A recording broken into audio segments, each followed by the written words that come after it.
Qu'est-ce qui pollue le plus en France? On va regarder chaque secteur et son évolution par rapport aux années 90.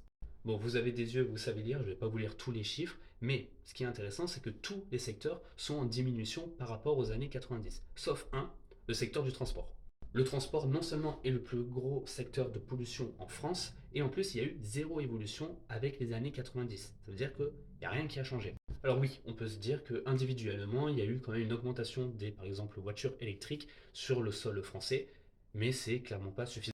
Ce transfert de voitures thermiques vers voitures électriques est quand même très minime. Mais en 2035, normalement, ce secteur va vachement baisser. C'est ce qui était prévu à la base.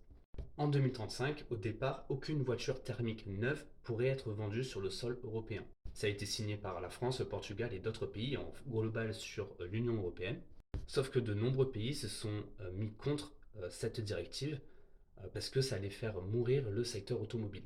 Et ils ont réussi il y a un mois à changer cette directive en la rendant un peu plus flexible. Au lieu que ça soit 100% de la flotte des véhicules neufs, donc type voiture ou camionnette, qui soit 100% électrique, ils ont réussi à la faire passer à 90%. Et avec en plus une flexibilité de compensation de gaz à effet de serre. Dans le sens où si tu utilises des biocarburants, tu vas pouvoir diminuer dans ta comptabilité tes émissions de gaz à effet de serre pour au final arriver à la neutralité ou à 90%. Tout ça, ça complexifie la comptabilité, les calculs, etc. Et donc, il va sûrement y avoir des dérives, mais ça, c'est bon, on connaît quoi. Est-ce que ce chiffre des transports avec cette nouvelle loi va diminuer? On ne sait pas, on verra bien.